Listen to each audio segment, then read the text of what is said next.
Okay, dear colleagues, let's start our small, just brief opening ceremony of the Arctic Pavilion. Just our main speakers are already here.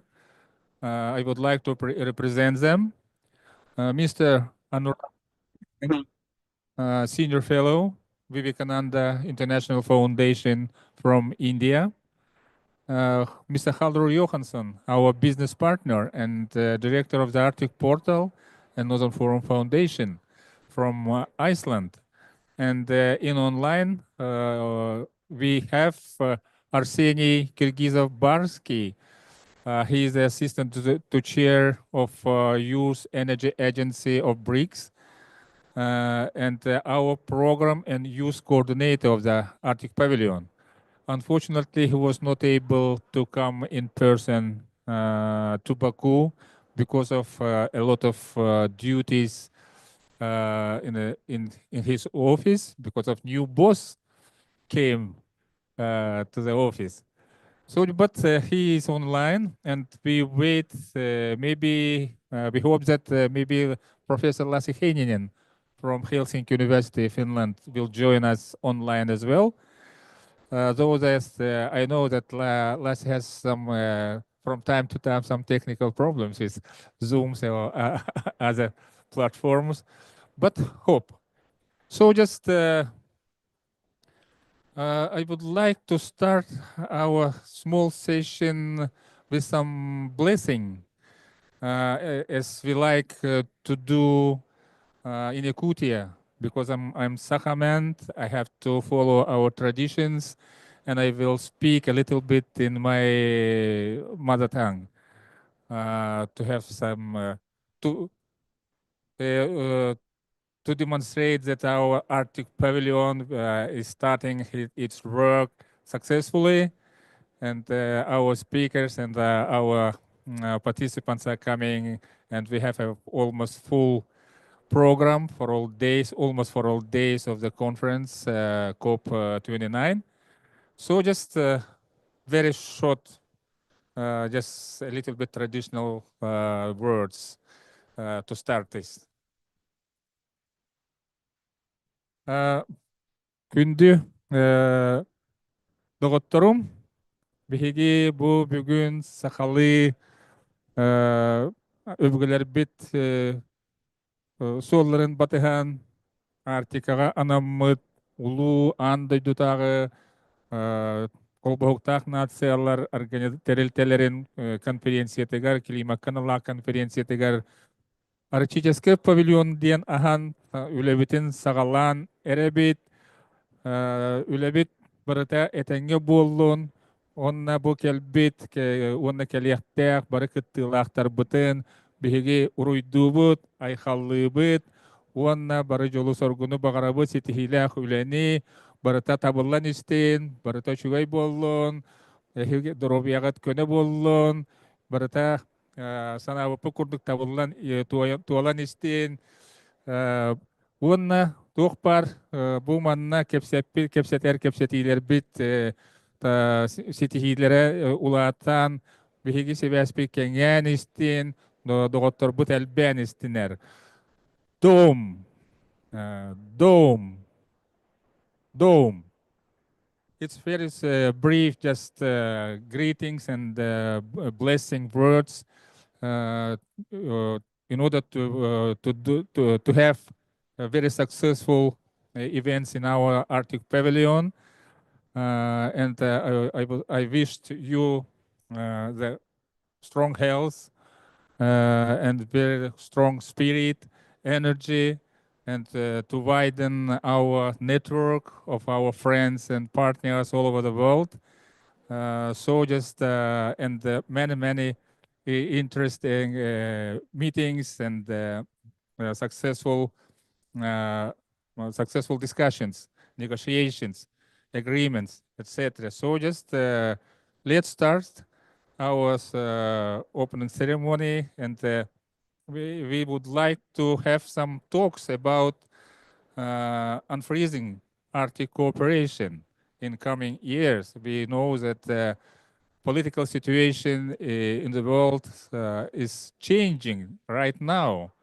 After presidential election in the United States of America, and everybody just wait some positive signals, and everybody is just full of hopes that cooperation will be restored, not only in the Arctic, but in the entire world, in many, many directions. And yesterday, elected President Trump just called President Putin. So just they start some kind of negotiations. So just before we starting, Arseniy Kirgiz-Barsky has not so much time to be together with us. So I would like to ask him to say some greetings because Arseniy did a fantastic job to prepare all our program, pavilion program, and gathering a lot of experts from all over the world. Unfortunately, he is not with us in the pavilion, but I hope that he has some great words for us to say. Arseniy, are you with us? The floor is yours.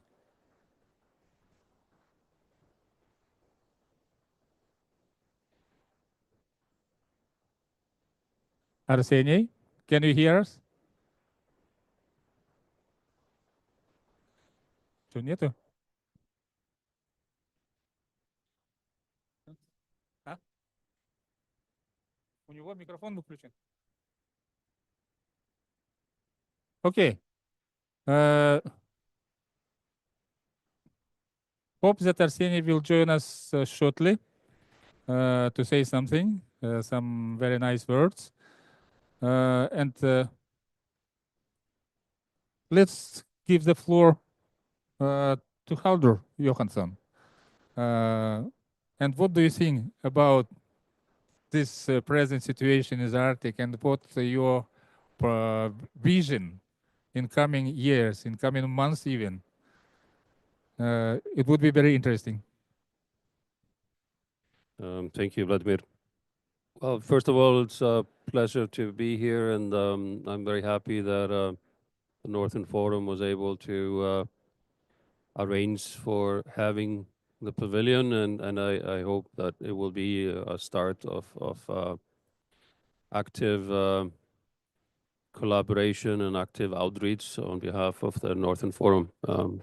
As we know, the last years have been complicated. First, of course, COVID, and then the geopolitics as they are now. It's very complex, and I don't know. I've been to quite many events and discussions in the past months and years, and to a certain extent, until at least this Tuesday, the situation with regards to cooperation with Russia was only getting worse. So it was only getting worse and worse and worse, and a lot of negativity. And we had I was involved in a meeting in Switzerland just a couple of months ago, where we discussed the potential of continuing at least scientific collaboration, and we did right in the beginning of the conflict between Russia and Ukraine, established something that we called expert to expert initiative, trying to get people to communicate, continue on a personal level at least. But it has not proven as successful as I was hoping. There's a lot of people that are ready to talk to you as long as nobody sees it. But if they are to speak out, then they tend not to. And it's interesting also when it's discussed in terms of scientific issues, if it's possible to cooperate with Russian partners. My experience is that the Russian partners have been quite open and ready to share and cooperate, but the Western partners have not been. And of course, we know of cases where a Western partner was actually fired our friend Lasse was fired after being at a meeting in Moscow. Most likely, it was only because he was associated with a university that didn't want to be associated with Russia. So if he'd been there in a personal capacity, probably it would have been okay. But to make a long story short, yes, it's been complicated, and unfortunately, there's not many signs of positivity, except for possibly now after the elections in the U.S., we will see a breakthrough. But that may most likely be only fractional. I am quite sure that somewhat of a Cold War will continue for unforeseeable time. We will have complications, not just with Russia, but also with other countries like China. China has been increasingly pulled into this discussion, and I've been working a lot with Chinese over the years, and it's incredible how the negativity is increasing and the suspicion is creeping in.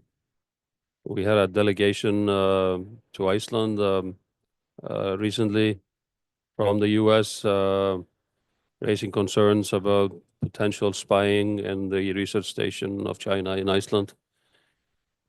I can at least at this point claim that there is no spying, but then of course the issue is always this hidden agenda, and how potentially research could be interpreted into some negative aspects related to knowledge that could be used for guiding missiles, etc. And in my opinion, it's quite simple how to solve this.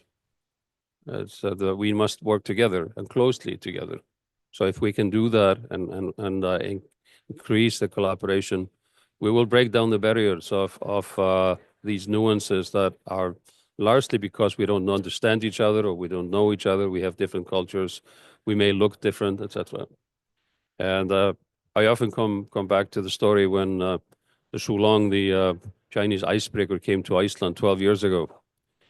And they'd had a crew of 120 people, and they were all dressed in red jackets, and they walked around the city. And I'm from a small city in the north of Iceland.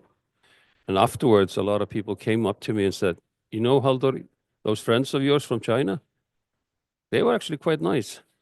They even smiled." And this is only like 12 years ago. So it's amazing how little we often know about the others, but still we think we know so much. So the COP, of course, is great to get to know people. There's the work of the Northern Forum is very important in breaking down barriers and introducing who we are and what we can do and how we can collaborate together. And I think if we can continue that, then we're on a good track. So it's a step in the right direction, but unfortunately, there will probably be many hindrances on the way. But as long as we continue, then I think we have an opportunity for success.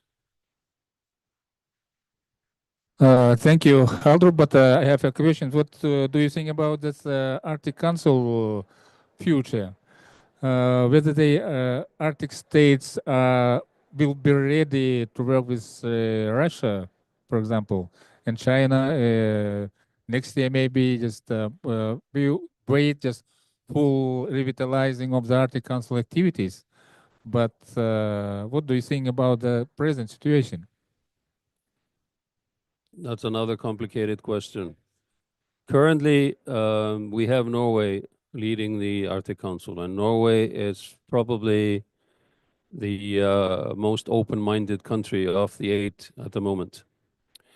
So I think currently, yes, it's moving a bit. There are activities going on, and that's fantastic. But Then we have Denmark and Sweden taking over. And I can tell you that we have a China-Nordic collaboration going on. And we just had a meeting in Akureyri of the China-Nordic Arctic Research Center. And there was nobody there from Denmark or Sweden.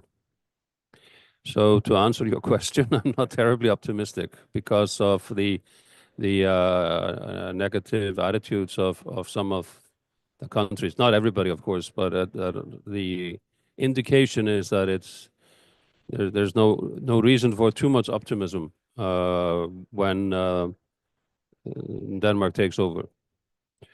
But then again, of course, there's a strong push from Greenland now to become more recognized and more independent.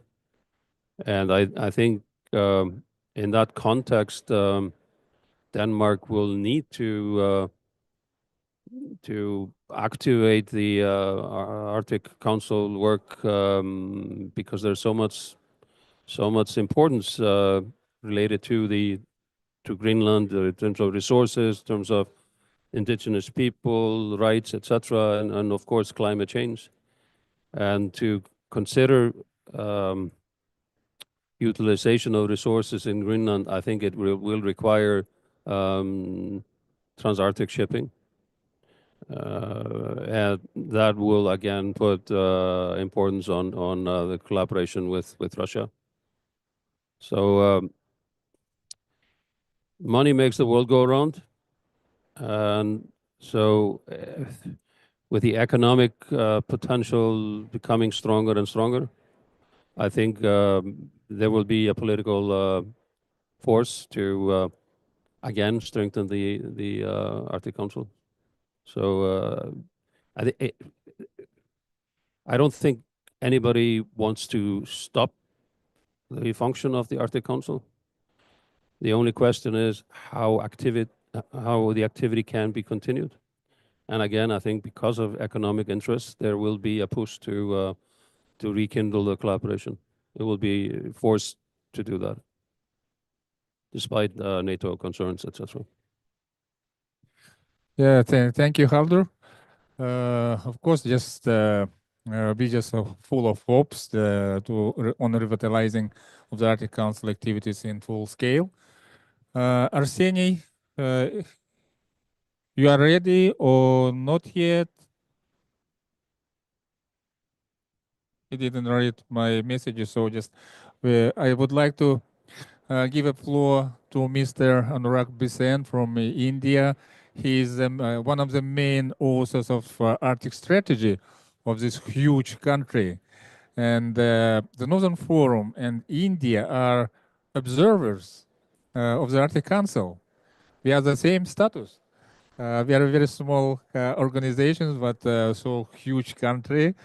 And it would be very interesting to know your opinion about the future of the Arctic cooperation from Indian prospect, from Indian point of view. So this floor is yours, Mr. Bisen. Thank you, sir. At the outset, I'd like to extend my sincere thanks to you, Mr. Vladimir Vasilyev, for inviting me here. It's a great honor and privilege to be here as part of the Northern Forum delegation. And I wish the Northern Forum all the success at the COP29 events. Now, answering your question about from an Indian perspective about Arctic, I would, before that, try and touch a little about the geopolitical situation, which the previous speaker, touched upon. And I quite agree with him that things are not good in the Arctic Council, and especially because it impacts the whole globe. So I see it from a perspective of a non-Arctic state, but I see it from a perspective of a non-Arctic state, but yet it impacts us in a big way. So I'll just give you an example of how Arctic impacts us. A lot of people are not aware of how Arctic impacts India. Two examples. One is monsoons. So India's 70% of India's annual precipitation, which happens in the 4 months of June, July, August, and September. And more than half of India's agricultural area is not fed by irrigation, but it is fed by rain. And almost 60% of India's population is dependent on agriculture. And agriculture contributes to about 20% of India's GDP. And now it has been established that there are teleconnections between the Arctic polar vortex and Indian monsoons. Although, of course, there is a lot of study which still needs to be done, but there is a definite link between Arctic and the Indian monsoon. That is one example. The other example is sea level rise. So I understand that it is estimated if the Greenland ice sheet was to melt, it would raise the sea levels by about 7 meters. South Asia is the most disaster-prone area in the world, and it is estimated that if the sea level rises by about 90 centimeters by 2100, which is predicted in the mid scenario IPCC, it would place about 50 million people at risk in Bangladesh alone. You are aware that in 2009, Maldives held a meeting, their cabinet meeting underwater, just to highlight the challenges of sea level rise, because no feature of Maldives is more than 1.2 meters in height. So entire Maldives will go underwater. This will all put a great strain on India, because there is no other place where these displaced people will move. Of course, India's own coastal areas. It will lead to millions of people migrating to India from India's coastal regions, from external countries such as Bangladesh, Maldives. And just to put it in perspective, in 1971, when there was refugees from Bangladesh, it was just about 1 million, and it put such a great strain on the country. So Arctic, what I'm trying to say is that Arctic really affects us.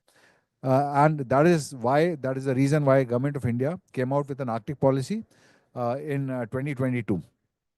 Now, coming to the geopolitical situation, I quite agree with my previous speaker that things are not good and they don't look good, but we all hold hope in the included.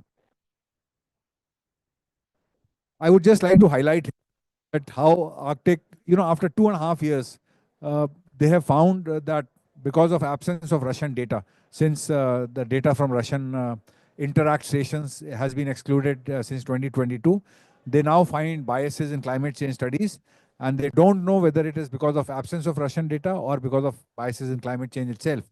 So this has got global repercussions. And this scientific cooperation has been stopped. He mentioned about Lassi Heinen. He's a great friend of mine as well. There is now complete stoppage of funding for scientific research. Individual scientists are being targeted, which is again a not good sign.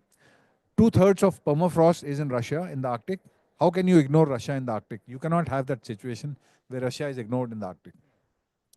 So, and of course, to be fair to Norway, Norway has tried, and the meetings of working groups have resumed, albeit in a virtual fashion.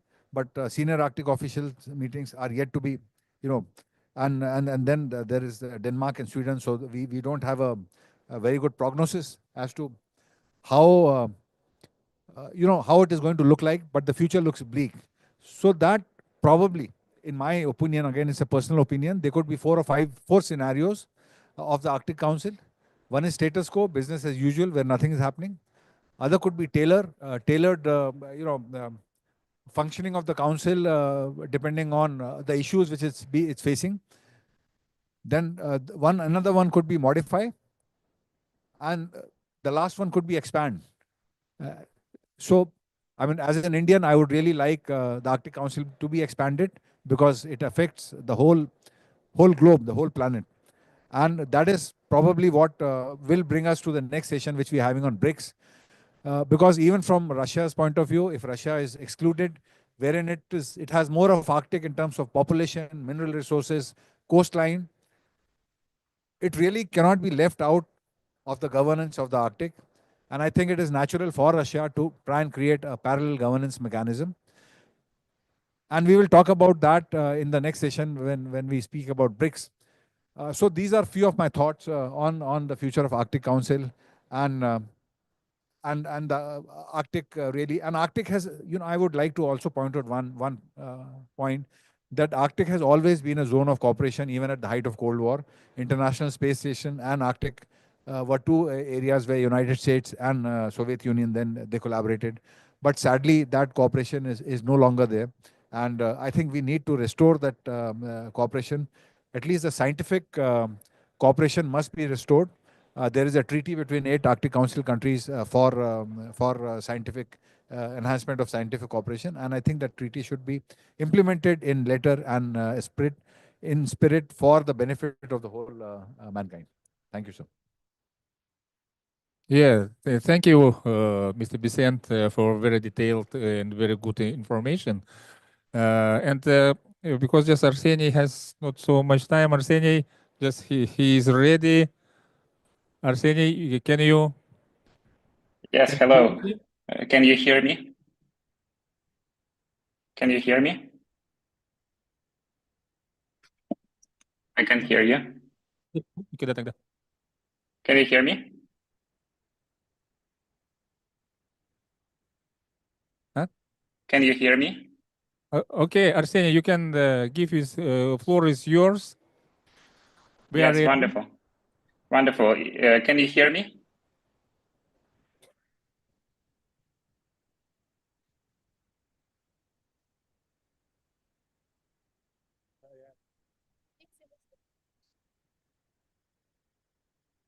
Can you hear me? Hello? Тоже наушники возьмем.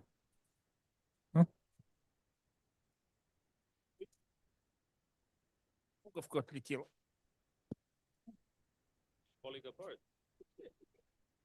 Hello, can you hear me?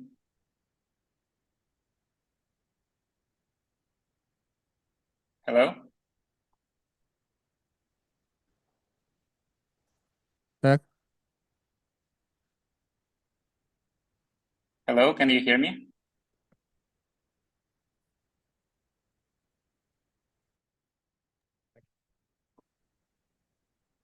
Арсений, Can you hear me? да, слышу в наушниках хорошо. Wonderful, wonderful. If you can hear me, then I can start. I would like just to say that you can't imagine how much this moment means for me, because it's really incredible that the pavilion finally came into practice. I'm very sorry that I cannot be today with you and share this incredible moment. And instead of a speech, I'd like to tell you a little story, a very short one. In 2021 in Glasgow, I participated in COP for the first time. And when I got there, I immediately got overwhelmed by the scale of the event. And you can imagine how easy it is at COP to get overwhelmed, because so much is happening and the scale of the event is so great. But at this very moment in Glasgow at COP26, when I, for the first time, participated in a COP, I realized that it is very important to do something meaningful at this conference on this important agenda and combine all the expertise I have both on the Arctic, thanks to my cooperation with the Northern Forum, with GMO Arctic Club, and with the Climate International Agenda. And back then, we decided at BRICS YA that we can make every effort to make a pavilion at COP possible. And at COP27 in Egypt, I met with Vladimir Vasilyev, whom I already known from previously when we organized the Model Northern Forum in 2020 together. And we realized that we can combine our efforts and use the Northern Forum status to apply for Arctic Pavilion in the Blue Zone. So we tried to do this at COP28 in Dubai, and back then we didn't succeed because of lack of finance. But in Baku, it's very nice. Oh, sorry.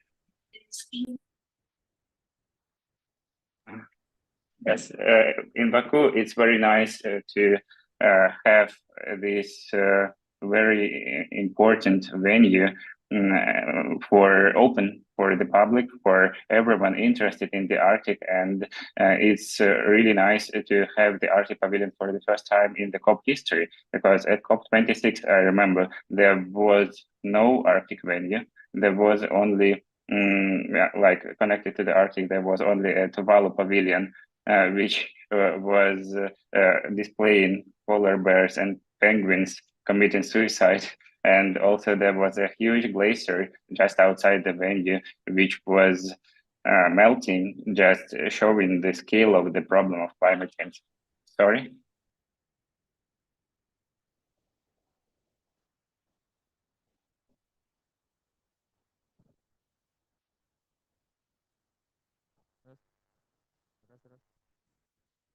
Can you hear me?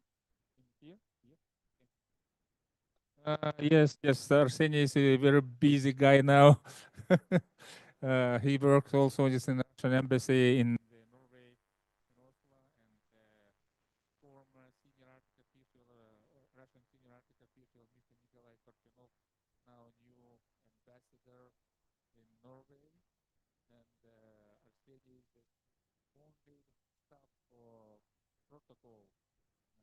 So the city has to prepare a lot of meetings, ambassador with the king and with Forbidden Foreign Affairs, etc., etc.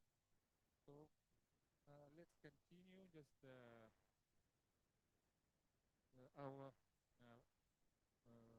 opening session, and I see that Lassie Hedinen is not with us. Yeah. So yes, if you would like to have more comments or additional. Yes, I'm really sorry. I had connection problems. Can you hear me? Yes. Wonderful. Yes, I had connection problems very short because when I get called, the connection immediately disappears. Yes, so it's wonderful to have the Arctic venue at the COP, and I would like to just thank Vladimir Vasilyev for the trust and dedication that he worked with on this important project. And you cannot imagine how many sleepless nights and sleepless days I spent also working on this project. So I just want to congratulate you all for being there, for succeeding with this project, and wish you good luck in the next days of COP. And from my side, looking forward to seeing you all. And also, I hope that you have really wonderful, fruitful discussions at the Arctic Pavilion connected to different topics, both scientific and political and everything, because it's very important to talk together to revitalize the cooperation and the partnerships and the communication. And that's wonderful that this finally can be done at COP, specifically dedicated to the Arctic as a very important central topic. Congratulations and good luck. Thank you very much, Arseny. We just looking forward to meet you on Friday, at least for 2 days, and with your amazing sessions on yours and energy. So just and we wish you also just health, energy with new ambassador, and good luck. So just and Haldur would like to have to say some more words about Arctic cooperation. Thank you. Just as a follow-up,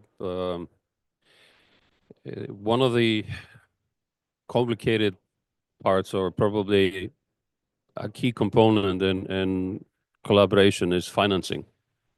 And we know that, of course, from the Northern Forum. And in terms of the Northern Forum, it's always been an issue to get project financing. And I mean, same thing with everything. Arctic Council doesn't have any funding. They don't have any money. And that's the problem. So potentially, if the Arctic Council actually had money, it could finance projects and continue projects despite geopolitics. But now, of course, with the political situation, it doesn't have any funding, and so the projects are more or less stranded. Same applies to the participation of the indigenous participants. I mean, there was work going on for some years ago to set up a foundation or a fund to support their participation.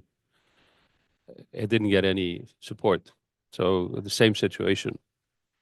So it's also a matter of strengthening the capacity of those participating.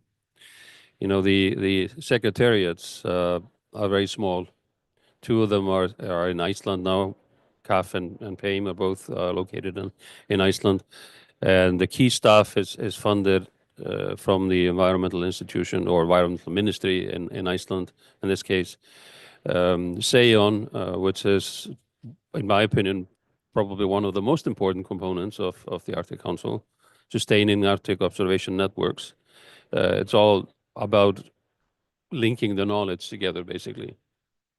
We don't have to reinvent the wheel. We have to connect the wheels, and we have to continue them working. It almost closed 2 years ago because there was no funding for the secretariat. It doesn't make any sense, does it?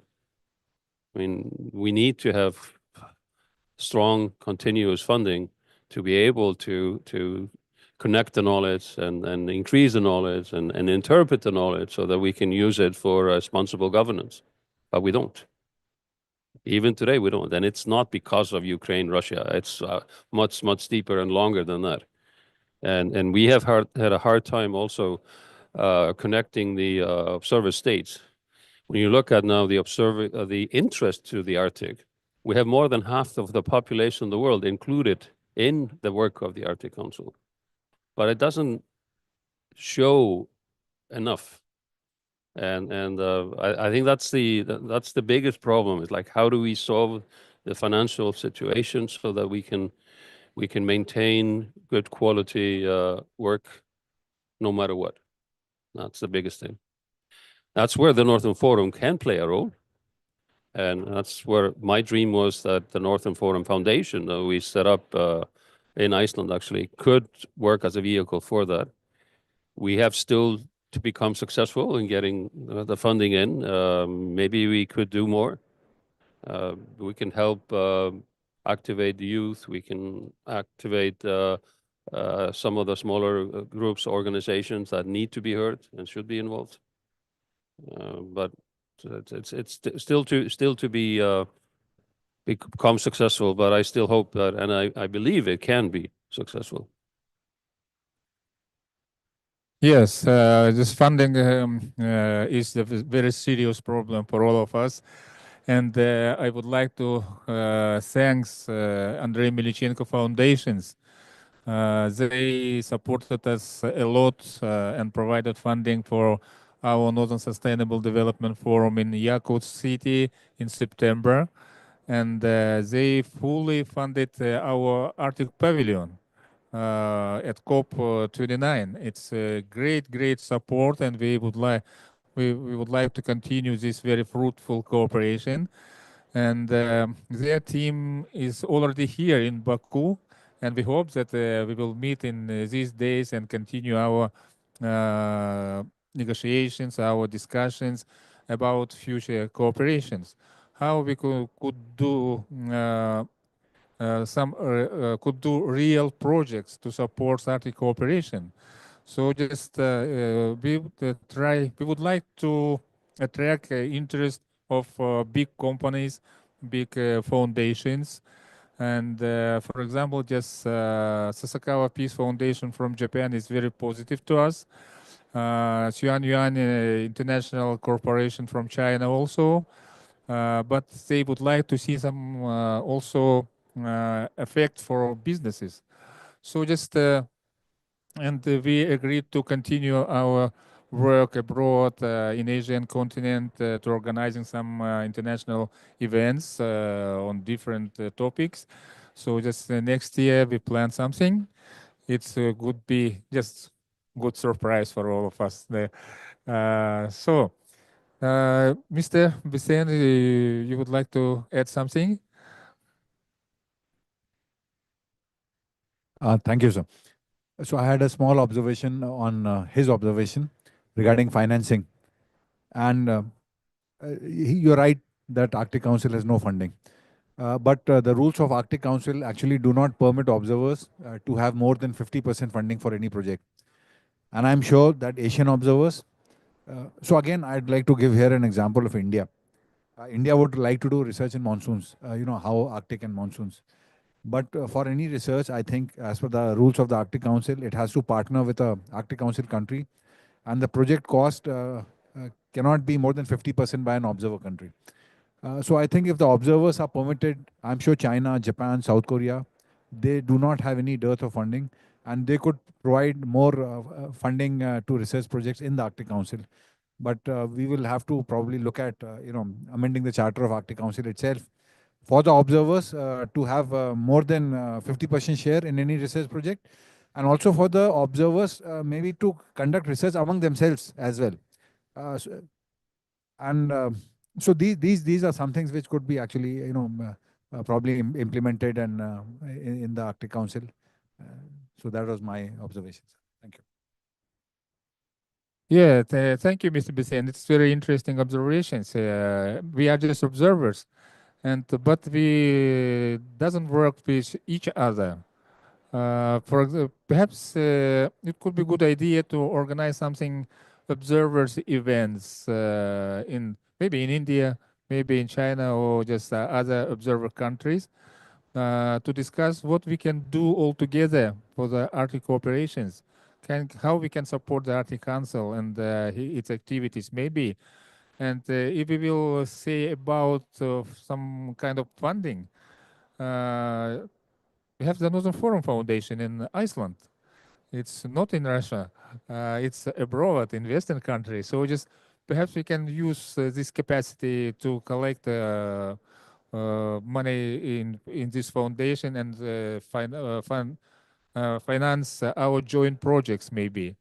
This is just like immediate idea and immediate thoughts after your speeches. So just let's think about our future cooperation formats and mechanisms. The Northern Forum can organize any event. That's Northern Forum India, that's Northern Forum Japan, etc.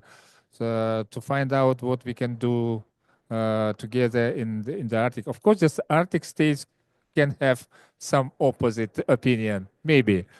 I'm almost sure that United States or Scandinavian countries can say, okay, guys, you are observers, just you should only observe what we are doing. But we also have a voice in the Arctic Council, I guess, I think. I hope so. What do you think, Haldor? Well, in the work of the working groups, the observers are welcome. It's not often that an observer speaks out in an SAO meeting. It doesn't, but in the coffee breaks and the lunch breaks, you can. And that's really where the work continues and decisions are made. But I think there's been, of course, discussions in the past about funding, and I have participated in some of those meetings. We had a deputy ministers meeting in Copenhagen some years ago, where we discussed, for example, about SAON and the need for funding for such activities. And most ministers voiced their interest in funding, but then next step hasn't come. And I think some sort of a project fund would be a brilliant idea, but would it be accepted? That's another.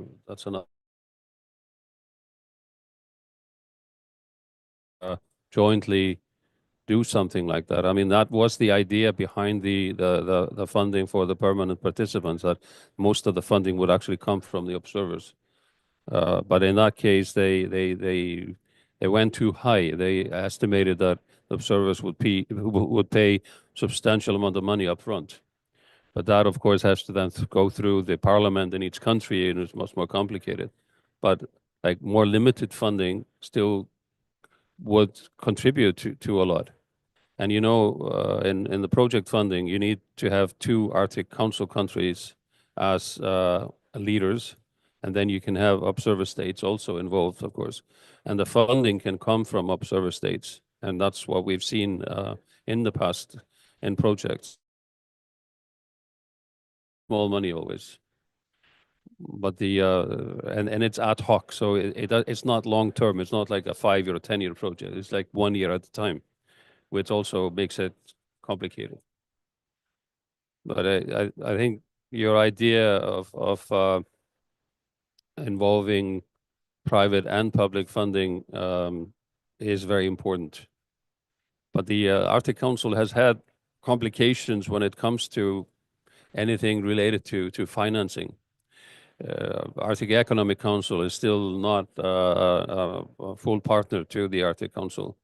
And that's also because the Arctic Council has been trying to stay away from economic interests, but it can't do that forever. I mean, it's impossible.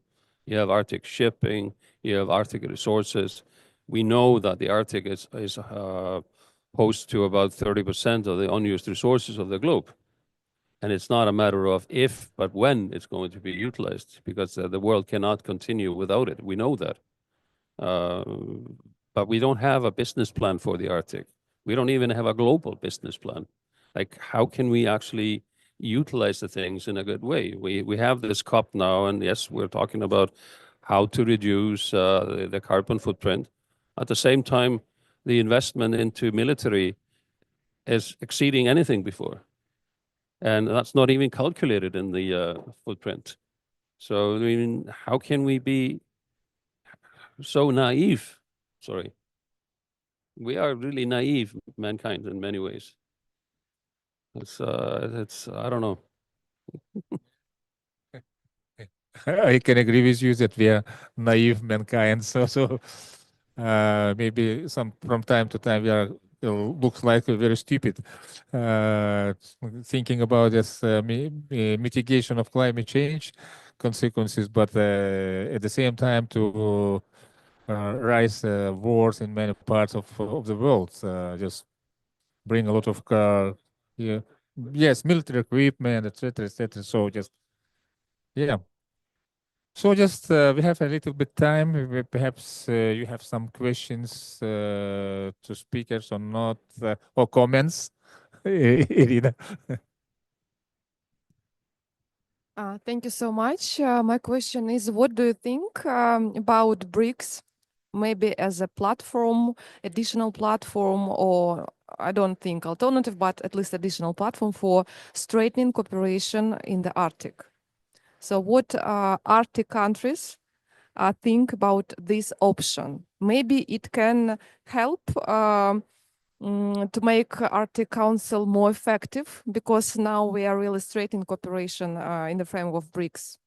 And today we have session devoted to this issue. And for me, it's extremely interesting to know your opinion, because you are from Arctic country.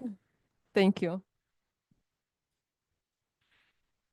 Well, an honest answer is I don't know, because of course BRICS only includes Russia as an Arctic country, which of course, even though Russia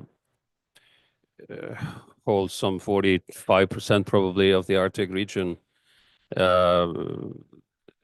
we know that the Arctic is so complex and it's so different. I mean, if you look at Canadian Arctic, it's more or less, excuse me, Canadians, but more or less nobody there.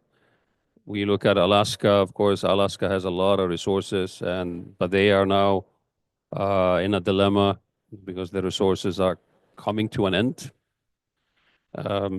We have Iceland, which is economically very strong, but basing it on the environment completely. Our fish, our natural resources are hot water and hydro. And then you have Greenland, which is, of course, huge mine, having the interest of many now. The EU, the US have opened representations in Nuuk. Of course, others have an interest there too. So if we exclude all of that in a discussion about the Arctic, of course, it's not enough. So that's why I think BRICS can help, and BRICS can definitely help push, but I don't see it replace the Arctic Council. But it definitely, I mean, more discussions are helpful, and maybe BRICS can help fund some of the projects that are sort of let's say, shoulder projects, because what happens in the Arctic doesn't stay in the Arctic. We know that saying. And you mentioned, of course, the monsoons, etc. So maybe that's a way to finance some of the projects that the Arctic Council cannot do, but linking it then to the Arctic Council work. I think that would make a lot of sense. I think the youth network within BRICS is brilliant, and of course we don't have a similar thing in the Arctic for some reason, but to link it makes a lot of sense. So I think it should continue, definitely. We still haven't mentioned education. I mean, education, of course, is a huge issue, and we see growing interest. There's been, I don't know how many universities, delegations from universities in China coming to Iceland this year to ask for MOUs with the local universities to increase the collaboration. And then, of course, tourism. Tourism is growing so fast, too fast. So these are also issues that need to be addressed. And I mean, I think any networks, whether it's BRICS or the Nordic Council of Ministers, etc., these are important. Okay. Any questions? Any comments? No. Okay. Let's finalize our just brief opening sessions, and I'm very thankful to Haldor and Anurag for attending as speakers of this starting point of the Arctic Pavilion, first ever pavilion on COPs, and we hope very much that the Arctic Pavilion will be a permanent platform on COPs further. We will try to do all the best to find funding, and I would like to invite all observer countries and observer organizations of the Arctic Council to join us and to work together to find enough funds to create the Arctic Pavilion. It's a small one. It's very standard template, just 50 square meters only, but we would like to have a bigger pavilion by individual design, maybe very beautiful and very attractive. But the next scope will be in Brazil. It's too far from us, from the Arctic, but it's a great challenge for us, and we hope that we will find ways again meet in a very natural conference on climate change. Climate change is very natural topic for all of us, for all of states, and allow to discuss very hot topics because the Arctic is a very hot region now, because all developed countries are surrounded the Arctic region, and the whole situation depends on these states.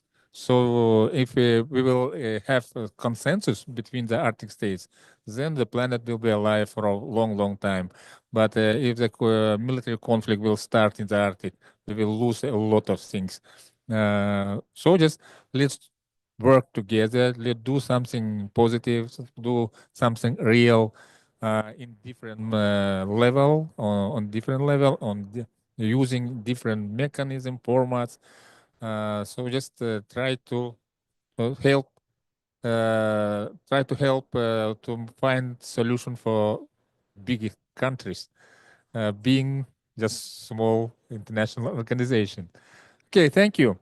So just we have now just small short, and we'll start climate agenda of BRICS session.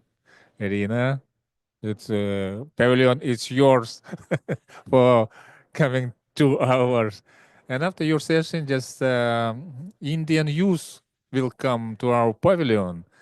They would like to discuss some their issues, and it could be also very interesting sessions. We have today 2 more sessions, and after the and tomorrow we'll start this very active work.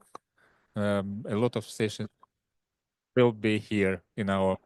Thank you, and see you in 1 hour again. Thank you.